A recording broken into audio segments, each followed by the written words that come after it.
Huge welcome to everyone, participants and Tobo partners. Thank you for joining us today. The focus of today's call will be on the qualification testing defect management process, as such as the title. The agenda today, Andy, if you would be so kind.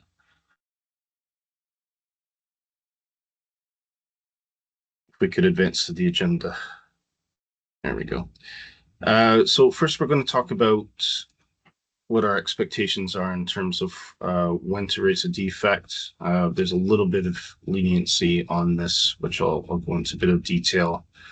However, there are clear expectations about notifying us of defects, and certainly if there's anything on our side which is considered central.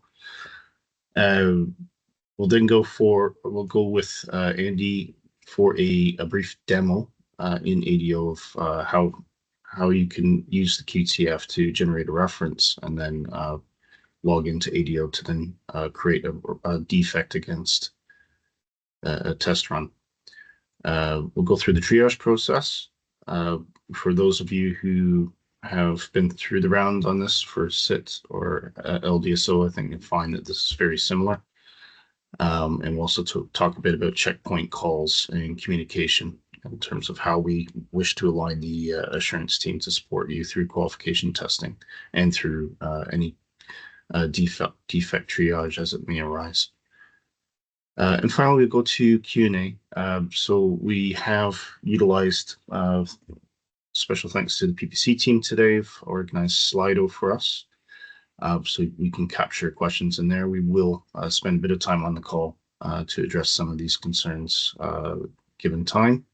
And of course, we will issue a formal reply to all questions following this call, which should be with you within the next day or so. Anything from PPC that you want to mention, guys? Thanks, Devon. No, just the fact the code is MHHS and it's in the chat, the Slido. Brilliant, thank you. Right, so I think we'll move on to the first, defects in QT, knowing when to raise a defect. So we've drawn up some general principles here. If one of the following is true, a failure is generated while running a qualification test case. Obviously, this is a very clear defect. Now, there are some exceptions as to when and how you need to raise this. If a failure is created, and we do expect participants to kind of do initial bit of triage. So if it's absolutely clear that it's on our side, in other words, something that's happened through DIP or the QTF, as we're heading into wave one, we fully expect and anticipate that there will be some issues uncovered within the QTF, as this is the inaugural run for qualification testing. So we do beg patience, and of course we'll support you as best we can as these come up. Then we would expect those defects to be raised straight away. It may not happen in the context of qualification testing, so you might not have a test case to log this against, and therefore it would be a standalone defect. And I believe Andy might be speaking a bit about that as well during the demo. However, yes, if it's something that's clearly central, something that's either occurred within the DIP, as reported by your IT team or your DCP, or something that's clearly happened within the QTF, or something during the course of a qualification test case run, then absolutely we would expect that to be raised as a matter of urgency, so that it could be triaged as soon as possible. It is worth pointing out, regardless of QTC pass or fail, if there is any error that's observed in the participant system, this will be on your side. This could be anything from unhandled exceptions or errors. So in other words, processing has taken place, but logs may have uncovered some sort of error. In many cases, this may be graded as a SEV 3 or SEV 4, but certainly if it's something that's appearing through the course of qualification testing, these of course should be logged. And also in situations where corrupt or incorrect data is observed as received from the DIP, the DTN, or the QTF, or incorrectly processed into an endpoint system. So through the flow, of running a test case as messages are sent back to yourselves.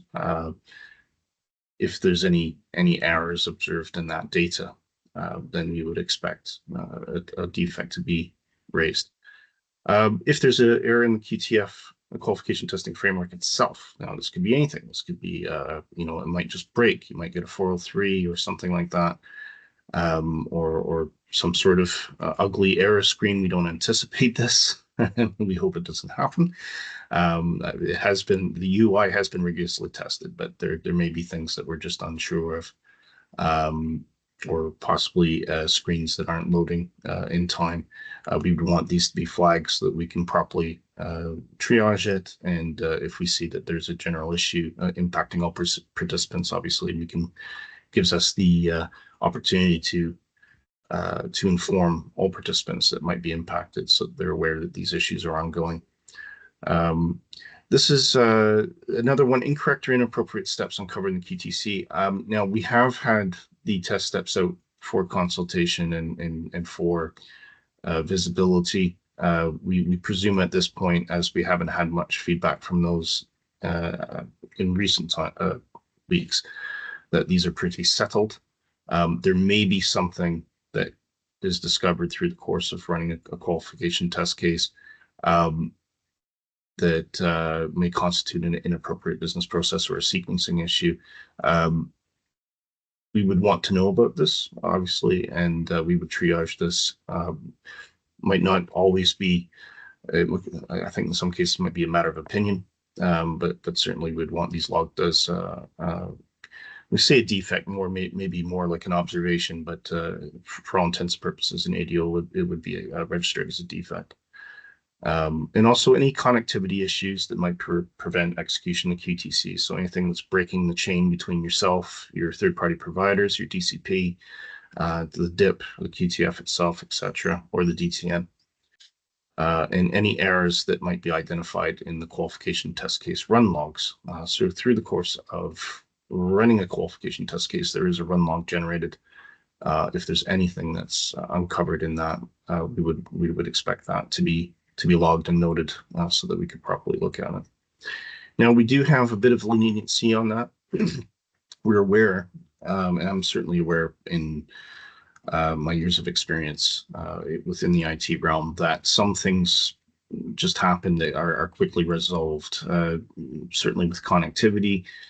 This can occur due to firewall or proxy problems, or some sort of timeout because the service has to be reset anywhere within the chain. If it's something that can be resolved within the working day, we're not asking participants to raise this defect if it is a participant side system. So it's not central. It's not something that's localized to the DIP, the QTF, or the DTN. Then you have a bit of a grace for that working day. But if it does extend into the next working day, and more importantly, it's quite clear that it's going to impact your testing schedule, either as a blocker or as a partial blocker, then we would expect this to be raised as a defect so that it be properly triaged, and we can work with you to understand what the resolution path is for that. As mentioned, if anything that's found on our side, I say the QTC or the QTF here. Of course, this extends to DIP, DTN, etc. If there's any issues that are arising from that, which is out with your control and something that we need to escalate, then we do expect those defects to be raised right away. Next slide.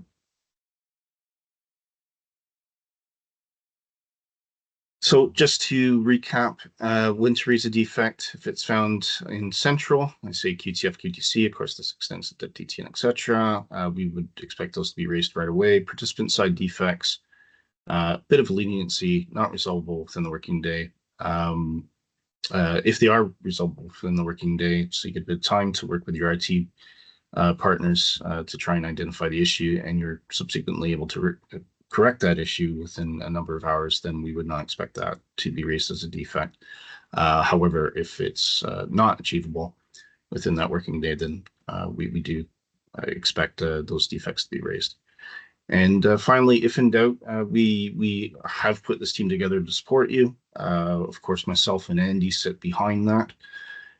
So while we may not be the first face that you speak to when dealing with some of these issues, rest assured that Andy and I are fully informed and keeping track with the assurance team. And we are also happy to jump in if there's any confusion or any further guidance or possibly some support in working together to help find a resolution.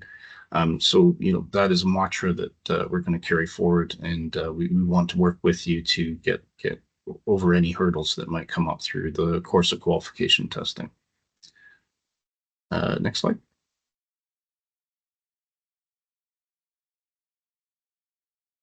So we'll just go through some mandatory fields. The ADO form has been set out and cloned from best practice that was used in SIT and as well as LDSO. Most relevantly, we've mimicked this from LDSO. So there may be some variants from SIT, we're not sure, but we're certainly adopting the same process that was used in LDSO. I can say that for certain.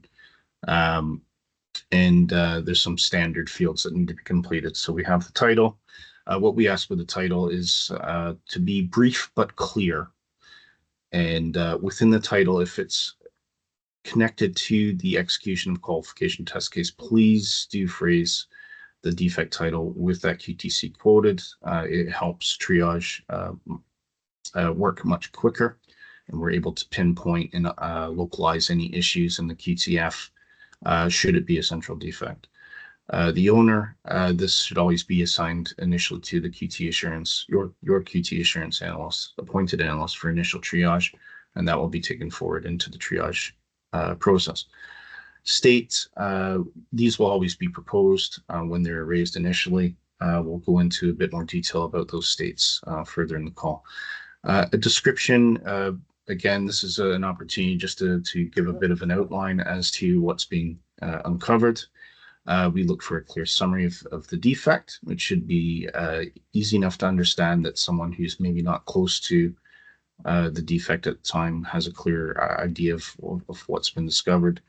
And we do say include any data impacted, such as an MPAN. In qualification testing context, MPANs are okay because they're test MPANs, so there's no data protection.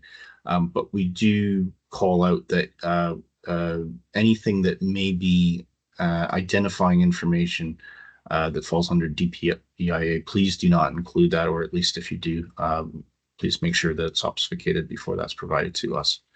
But certainly anything that we can use apart from that in the course of identifying the conditions of how the defect arose. Repro steps. So again, this is just providing bullet point, step by step. What happened? How did you get there? When did it appear? And what were you doing at the time? Very straightforward. Doesn't have to be exhaustive. Just something clear enough that if it is a central defect, more particular for us, that it gives us an opportunity to try and trial that and see if we can reproduce the error on our side. Priority and severity. I mean, this is a bit arbitrary. They will be re-rated during the triage process. I think if it's stopping you from doing testing, we would suggest that priority is probably at least a high and a 2, and severity is probably similar. If it's something that's more, bothersome, but not necessarily blocking from testing, then potentially this could be proposed as a 3 or a 4. Regardless of what's chosen, they will be aligned during the triage process as they're reviewed and analyzed by the triage team. And the defect type, that one I'm not actually sure. What's the defect type, Andy, to complete it at time? Yeah, I'll run through that when we do the ADO. We're going to do that. You'll go through that one. Okay, that's fine. Yeah. I will go on to the next slide then. Even I didn't know what that word was. Test phase. Yeah, there's a lot of test phases in there that are not relevant. We do apologize for that. So you'll see references to SIT and things like that. Please ignore them. Within that drop down, though, you will find UIT qualification. That is the correct phase to choose. And ownership is, I think I'll let Andy go into more detail on that. Environment, I think, again, we'll demonstrate that through the demo as we're raising that. Triage status, this will be set to pending automatically until it goes through triage, and will be updated as we progress through. Of course, we will also talk about how participants can update this if it is a participant side defect. In progress status, again, this is a secondary status. There's lots of statuses and states in the. We'll talk about that in further detail. I think actually it probably makes sense. Let's just jump to, is the next slide the demo, Andy? Okay, here we have a capture of the screen, which we're going to show you a live version of very shortly. We will make these slides available to all participants as well, in addition to the responses to the questions that are being raised on Slido. And I think it's over to you, Andy, isn't it? Yeah, I think it is. So, hi, good morning, everyone. I am going to tempt fate and attempt to do a live demonstration of what Devon's kind of just talked through, and obviously hopefully bring some of those fields to life rather than just having them as a reference on a sheet of paper. The URL for ADO is included in the deck. During the submission of your test catalogues, there is a pro forma tab within there where you will specify which user accounts you require.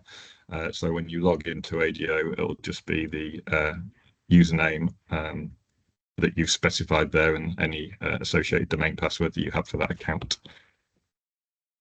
Right, so I'm just going to come out of the slide deck and hopefully come into the QTF, which hopefully you're reasonably familiar with this screen by now from Dave Webster's demos and webinars that he's held, but we'll just click through to a test set that we've prepared within the test environment here that has a few test cases already within it that will hopefully have some different result statuses associated with them. So we've got a number of QTCs here.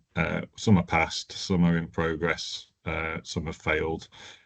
And essentially what we're asking is when you have a failed test case, so we'll use QT210 as an example, you will be able to click into that test case and you'll see the test steps, and obviously it will progress so far through the QTC before it fails.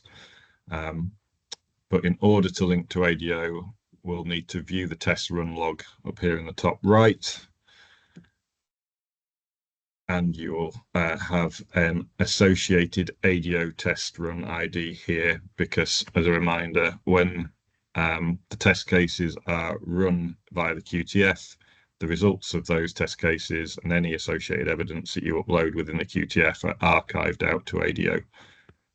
So from here, we need to just copy that ADO test run ID, and that way we can associate the defect raised to the test run and hence the test case, and we don't end up with any orphaned defects. Within here, you'll also see the test run log, which will have all the information about what's happened within the execution of that QTC. Because this one has just been sort of modified in the back to produce the failure, we don't have a lot of meaningful information here. But what we will ask you to do is, if we can export this test run log by scrolling down and clicking on the bottom right, we'll be able to attach this test run log to the defect as well. So we have all the information that we require. And if we open it up, we will also see that it has a nice handy test description and some run information here that we can copy into the defect within ADO. So now that we've got the ADO test run ID, we can open up ADO if you've not already got it opened. It's obviously remembered my login from earlier this morning when I was doing it, but you will just go through the username, password login with any authentication that you require. And you will need to select from the test plan on the bottom left and the test runs to view the information. I'm sure plenty of you are familiar with ADO already, so some of this will be a bit basic and possibly sucking eggs.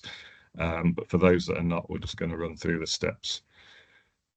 So in the search bar on the top left, you can paste the test run ID that we've just copied from the QTF. And if we search on that, it will bring up the associated test run within ADO. From here, we can just click the test results kind of tab at the top. And from there, we'll see the Qt test case with the title and the number there. And simply, we can just click create bug, and that will automatically create a new bug. And that will be linked to the failed execution of the test case.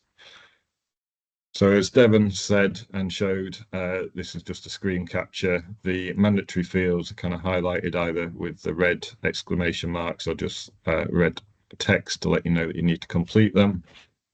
And as Devon said, we wanted to put in the test case number at the title. And then you can just add in a description. I'll just put this for the time being.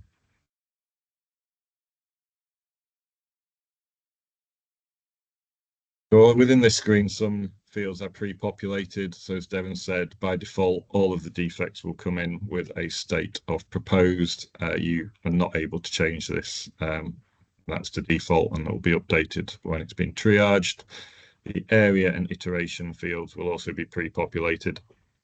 This currently obviously has the demo paths in it, but you will have these relating to your specific ADO projects that are created during your ADO and QTF onboarding. Automatically and unchangeable logs who's raising the defect. And then, as Devon said, we would like you to assign this to your test assurance engineer that gets allocated to you on as you're progressing into your wave. For now, I'll just assign this one to Devon as a familiar face. The rest of these fields are all locked down and will be updated in due course. But if you scroll down, then we have the mandatory description field here, which we can handily use the test run log to copy information from here, and we can paste it into there to give most of the information that is required. Obviously, you can supplement this with any additional information that you think will be of use during the triage and the defect investigation, add in MPAN numbers or whatever, but as a starting point, there is some information in here that is easily accessible. There was something we hadn't mentioned actually, Andy, too, is that if any participants are raising these defects in your own test environments, which we would totally expect, could you also capture any reference that might be useful? So for communicating with you on the update of a defect that's being managed within your environment, we can ask you about that by referring to the reference that you've provided for that defect. Sorry, Andy. No, that's a good point. Thank you. And obviously, we, as usual, defect standards, we'd expect the declaration of this is what you expected to happen.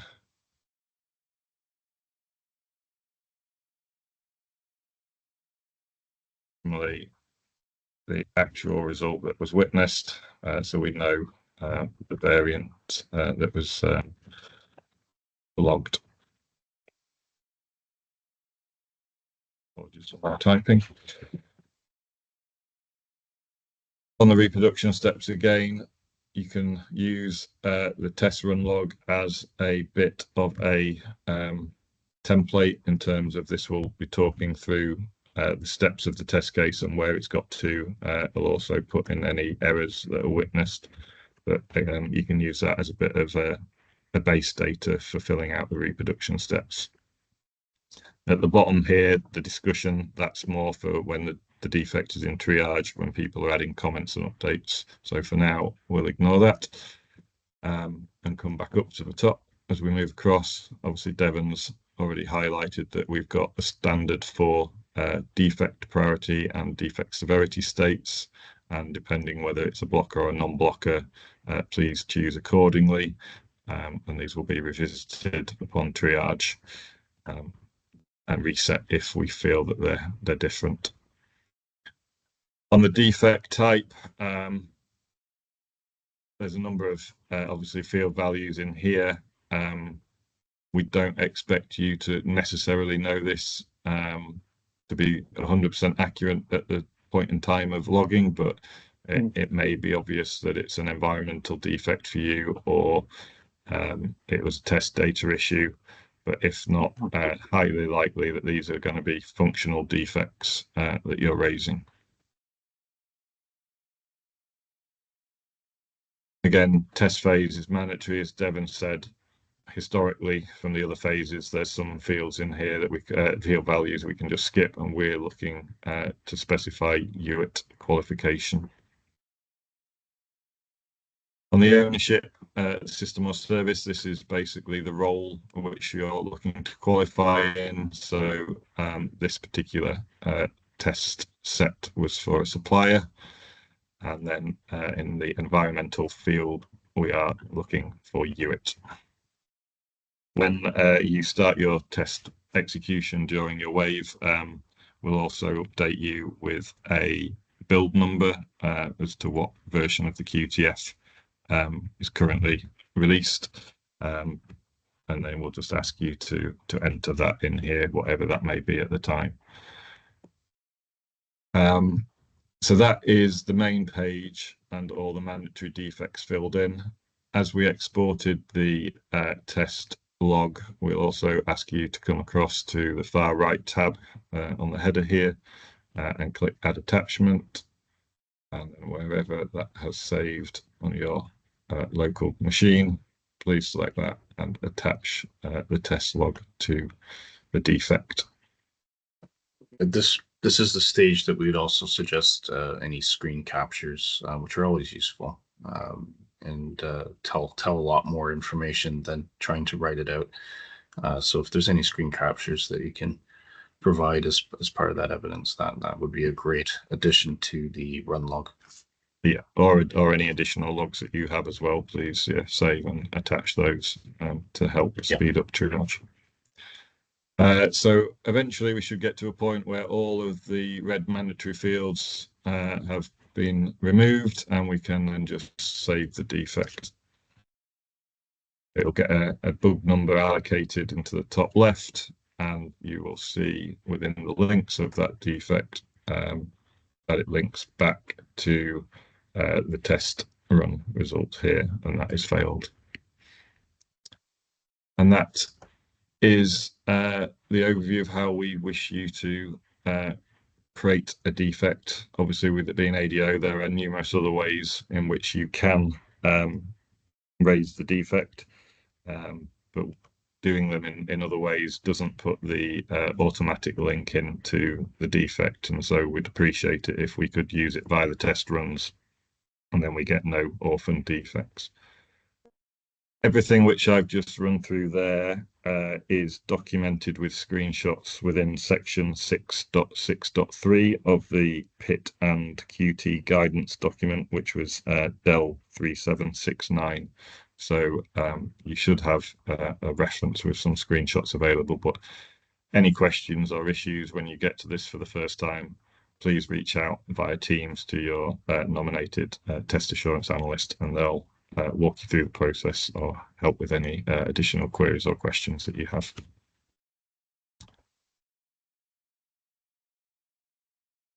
Okay. I think it's back to Devon now to walk through the kind of defect management and triage process in a bit more detail. Thank you, Andy. All right, I won't go into horrible detail on this this flow chart. I think it's relatively self-explanatory, but just call out a few key items. So we do expect that some defects may be participant side, but not easily identified as such. In the event of doubt, always raise that defect so it can go through proper triage. And if it is determined that the issue does not lie in central, this will be referred back to you by the analyst with an explanation as to why that triage has determined that. In terms of assignment, so the initial assignment is your test analyst. However, if this is something that you clearly believe is a well, I think in all cases we said, Andy, we would assign it to the test analyst even if it was participant side. Was that your recollection? Yeah, I think we did, just so that they've got. Yeah, just so we have that initially. communication. Yeah. So in terms of the resolving team, will then be assigned accordingly, and if it is a participant side, this would be the resolver would be identified as yourselves, or one of the central internal resolver groups at that point. When we do triage and it goes to resolving team, there is a root cause analysis. So we do look deeper. We don't just look at the issue. We look at to see if there's a deeper impact, which could impact many. I saw a question on Slido there to say, will we inform you of defects raised by other participants? Yes, with a caveat. If another participant has raised a defect, which is in the central category, so if they raise a defect which has been identified as to be resolved as a central defect, then there will be a general broadcast to all participants in the wave to inform you of the existence of this defect. So a quick answer, I think that was Mohan that came up with that. So the answer would be yes, absolutely, we would tell you. What we cannot tell you necessarily is if a participant has raised a defect within their own architecture, and they are working to resolve that with their third-party providers and IT teams. Those will not be communicated to all participants. But in the event that it is a central defect, yes, we will inform all participants when they occur what we think the impact is, and we'll also keep all participants updated in terms of the progress as that defect moves through resolution. Anything else to call here? I think, again, I don't want to go through the flow chart, but if it uses we've adopted a fairly standard flow for this, and these statuses are reflected within the form as they progress through. So I think the easiest thing to say is we'll send these slides out. You can look through that. If you have any questions about the flow or any concerns, please do raise them with your test analyst. And if need be, we can also get on a conversation, a call with you to talk through your concerns or any thoughts you might have in terms of how the process is. Yeah, and just to say again, Devin, this flow is the one that the LDSO teams use, so it's been a proven and successful flow. So hopefully we'll have no issues. Yeah, it is probably worth calling out that in some cases, hopefully this will be on the rare side, we may end up in a situation where there's a change request that might be raised against the design. We're not anticipating this, but it's not out of the realm of possibility. If that's the case, then there will be a different resolution path for that defect as material as the change request, and obviously it'd be a different chain of communication on that. But of course, participants will always be informed as to the ultimate fate of any defect raised in the system that is central. I think we can move on to the next slide.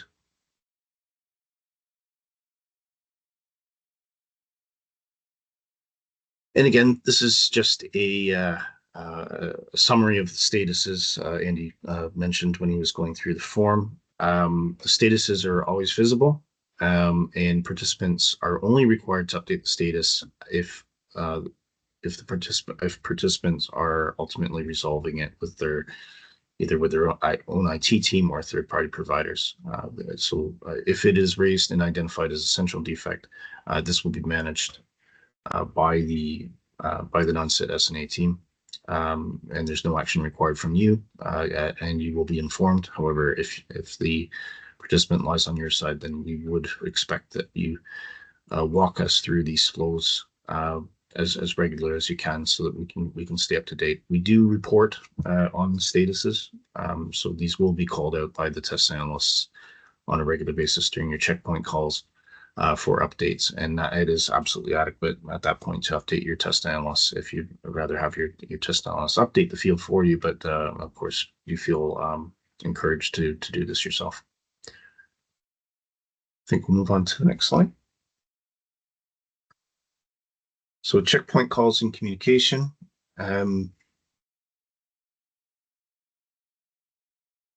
So we are very close to, or possibly already in the breaches of starting onboarding. The assigned test analysts will be reaching out to you to begin arranging twice weekly checkpoint calls. This is a proposed schedule. Some participants may want less, some may want more, but we do believe twice a week is a good place to start. Length of these calls we proposed at 30 minutes as you're having twice a week, but they can be altered subject to requirement if more time is required. And this all comes down to a conversation that you will have your test analyst if you think you need more time or support. We are flexible. We will do everything we can to accommodate you as best we can within reason. So if you think you need more, or possibly less, please feel free to propose it. Test analysts will speak to myself and Andy to determine what we think is appropriate, and if need be, we can get on a call with yourselves and discuss what the best arrangement is. So ahead of that time, if we're conscious some participants are doing their own testing, some have Total partners.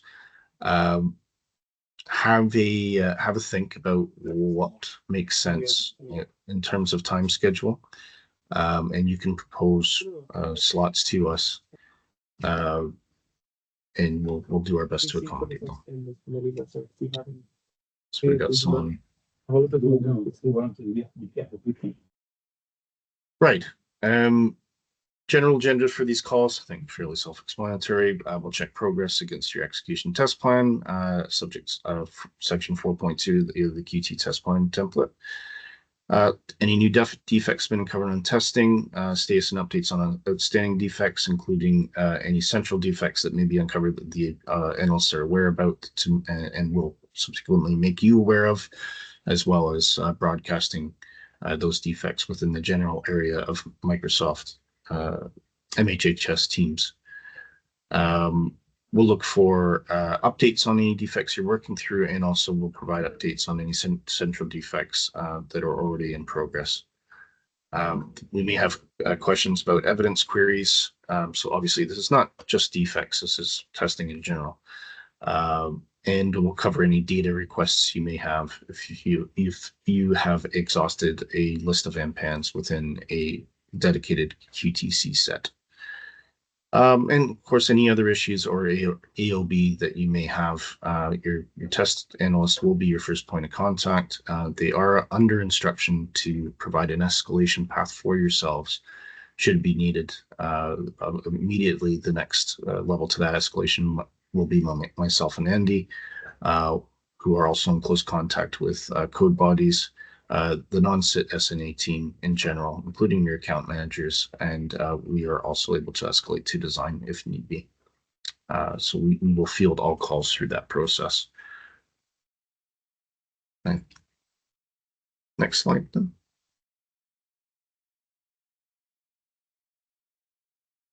So I think pretty much everything I just said. The Teams channel will serve as primary resource for participants. You can ask questions on there. You can reach out to your test analyst if you need help on something.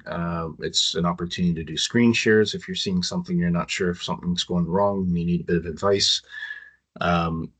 This is a quick and easy way for a rapid response as you're moving through qualification testing. I will remind all participants in any commercial documents, however, as we have had some submitted through Teams, any commercial documents such as RTTMs, test catalogs, etc., should continue to be submitted through the MHHSQualification inbox. and any feedback on those documents will be provided via that inbox. And this is for reasons of having a firm audit trail. But anything apart from that, do feel welcome to contact your analyst through Teams, and we'll get the, if we can't get their answer, then we'll find the person that can give you the correct answer. As far as reporting, so we are going to establish a standard query for each participant. So every participant within ADO has their own dedicated project. This is to ensure tight permissioning and visibility is exclusive to yourselves and relevant members of the non-SIT SNA team. We will establish a query in there so that as defects are raised, there'll be a quick and easy way to get a list of those.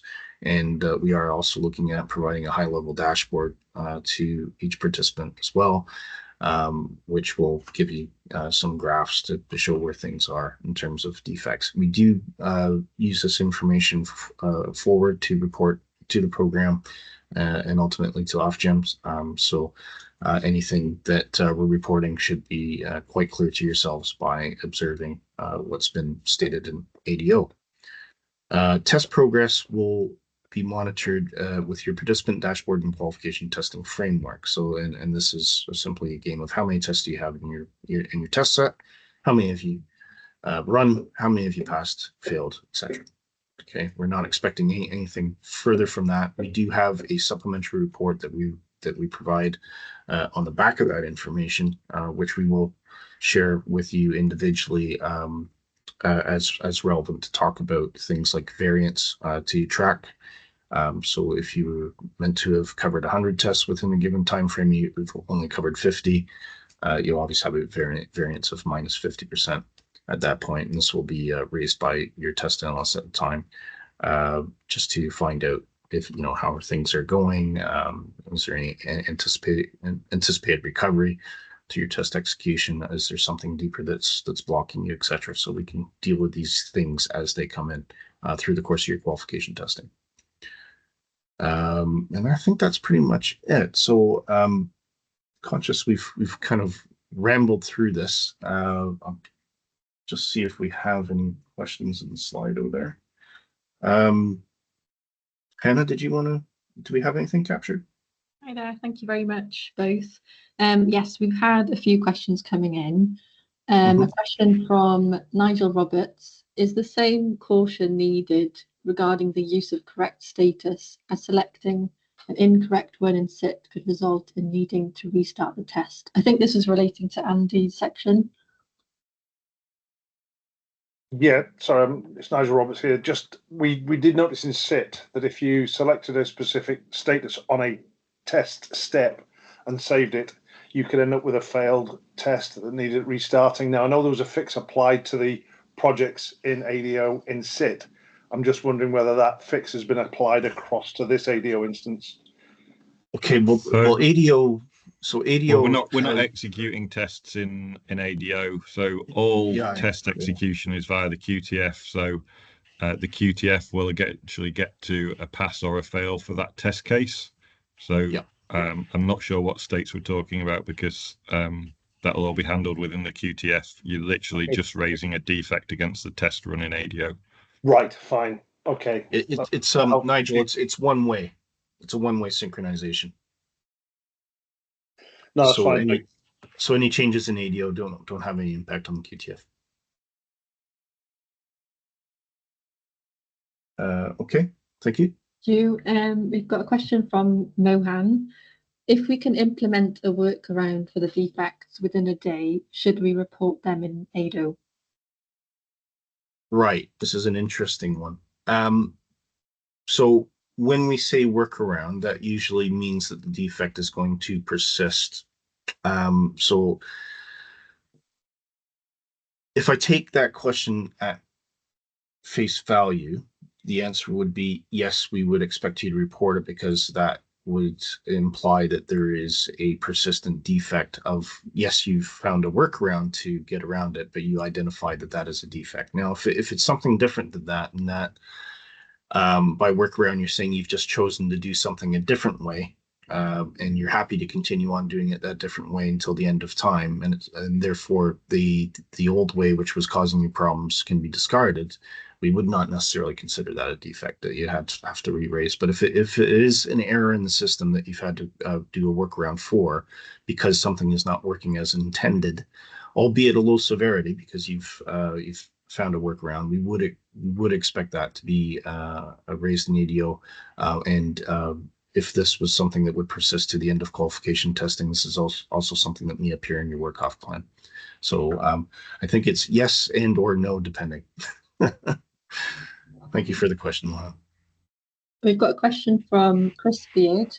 Could Okay. you talk a bit more about the triage process? Participants performing their own triage may wish to capture the results of this whilst raising the defect. Yes, very good point. I invite Chris to talk on this as well. So yes, if it's a participant side defect, or certainly if a participant has uncovered an issue and they are doing you're doing your due diligence to try and uncover if it's something on your side, then I think the first point of mention is to try and capture all this information as much as you can when the defect is raised. If the triage is happening concurrently after you've raised the defect, then I think it's probably worth just keeping the test analyst apprised of any triage process that you're carrying out, and of course, please do feel free to add notes or comments to the open defect as you proceed through that, and we'll try and keep those two conversations as synchronized as possible.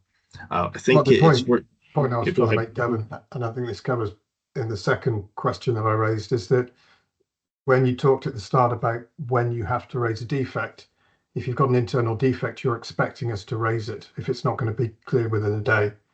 Yeah. So if we know that we've got a defect and we know what's wrong with the system, we're raising a defect, we've done the triage. The assurance team won't be able to help with that triage. They can't see inside participant systems, so they're really an onlooker for those defects. We're only logging them because we have to.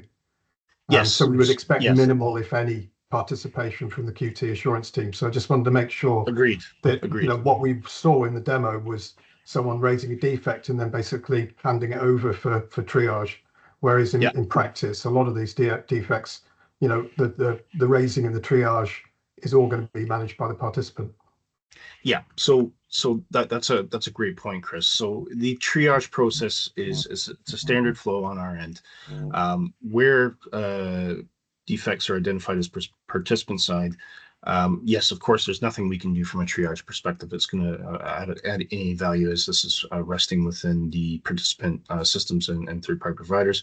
So the triage would conclude quite quickly in that sense, as participant has identified this as something on their side. They're currently working through triage. They are going to keep us updated, and we would just assign the triage output from our side would be the resolver is the participant. That would be the extent of it. There's nothing more that we could offer or guide for defects that are not central. So that it's quite a valid point. Just to check that we can complete the triage part of the defect without having to wait for it to come back from the assurance test analyst. I mean, they're not adding any value. They're just, we'll just be waiting them for the rubber stamp it to come back otherwise. But if I wasn't sure from the demo whether the triage fields that you could fill in were disabled until they'd been triaged by the assurance team. That's what I'm trying to avoid. No, they're not disabled, Chris. So as soon as the defect gets saved, those states are open to edit, and people can move through the states. That's great, Andy. Thanks, Andy. And just also to note as well, obviously I demoed showing the raising of a defect from a failed test case, but you can still associate a defect to a past test case or a test case that is in progress, because that test run ID will still be available within the QTF. Yeah, okay. Thanks. No, thanks for the question, Chris. I think that was quite relevant, actually. Okay. We've got a question from Kerry. Will defects be discussed in a daily defect call? Right. So at the moment, we're not proposing daily calls with participants. We are looking at the twice weekly. However, that position may change if we feel that the twice weekly checkpoints are not adequate We are open to suggestions. So if we think we need something a bit more frequent, then certainly we can do that. But I would also remind everyone that there's no time limit on Teams. So although there might not be a scheduled call, if there's any questions or concerns that you need to be shared, please do use the MHHS Teams environment through your private channel to communicate with your test analyst if you need more rapid response than what the scheduled calls can provide. Thank you. A question from Nigel. Will a resource within a DCP be able to access multiple projects for the parties they support? Yes. Provided that each participant has identified that resources within their pro forma as authorized to do so. So we just need you need something written in a written request sent to the qualification inbox requesting that. But yes, there's absolutely no issue, and we fully anticipated that DCPs will need to access multiple environments. Now, of course, a reminder to DCPs that please to manage decorum as you'll see defects within each participant, but we understand you have independent commercial arrangements on this. So what we cannot do as a non-sit team is communicate internal defects from one participant to another.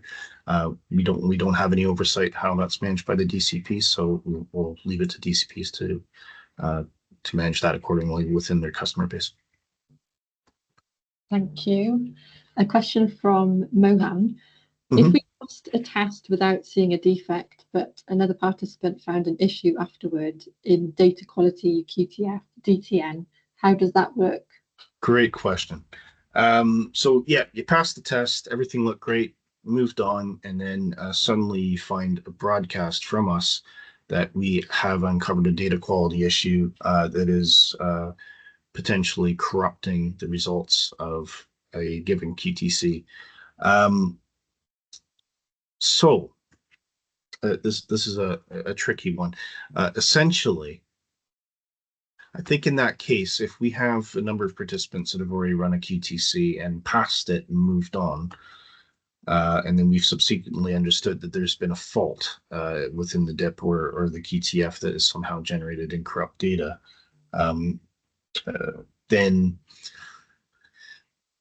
I think we'd have to be very careful about that. So we would communicate it, of course, we'd mention it, and I think at that point we'd probably have to take do a risk assessment with code buys to decide how serious that impact is. If it was something that was serious enough that we might have to go back and request that all participants rerun that particular test. Of course, that would be the worst case scenario.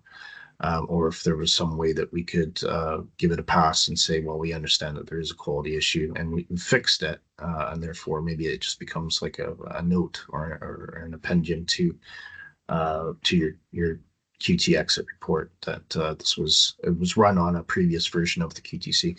Well, how we're actually managing this as well is if it's something that it's actually rooted in the qualification test case itself, we will up version those QTCs, so you will see a .1, .2, .3, etc. appearing. You'll only ever see the most current one, although you will see any test that you've run in the past. So if you wish to execute a new test, you'll see the current version, and any past versions that you may have executed will still be visible to you, but not available for execution. So that's probably a good segue just to mention that little nuance there. But I think just to cover that question off, I don't think there's a straight answer to that. I think we need to evaluate it, understand what the nature of the issue is, make sure we have an agreement with code buys, and then you would go through consultation with the participants to explain what we believe the issue is, what we believe the response appropriate response is, and see if everybody is happy with it. Sorry, very long-winded answer. I do apologize. Okay, thank you. And then we have a question from Anjan. How many consultants from the supplier side can access QTF and ADO? For example, test managers and consultants may need access for various reasons. Okay, so by principle, we're trying to limit access to five accounts on the QTF and 2 accounts on ADL. We do understand this may not be adequate in all cases. Now, if you are using a DCP, that's slightly different because we are able to deploy one account for a DCP route across multiple participants. So we don't have any concern there. There is a commercial cost to this, though, and that's part of the reason. But the other reason, primarily within the QTF, is that we have performance considerations to consider as well. If we have too many concurrent accounts accessing and using the QTF, it may cause issues. So we've been calibrated to a certain anticipated number of concurrent users, and we are going to try to stick to that as much as possible. As with everything, we are able to be flexible, but if it extends beyond the static numbers stated in the pro forma on the test catalog, then we would ask that you reach out to us and we can have a conversation with you to find out what arrangement you require to see how we can accommodate you. Thank you. Hopefully that answered the question. Could I open the floor to any other AOB as we've exhausted all the questions in Slido?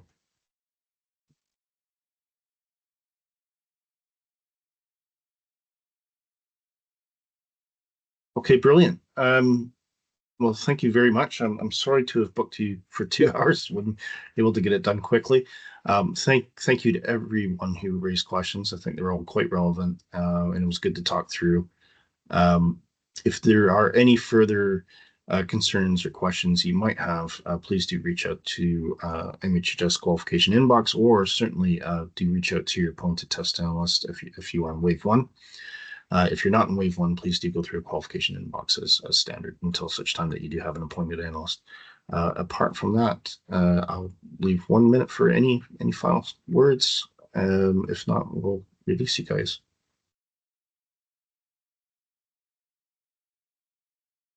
Bye, Dan. Thank you very much. Thank you. Thank you. Bye. Right. Thank you very much. Yeah, Have a pleasant afternoon.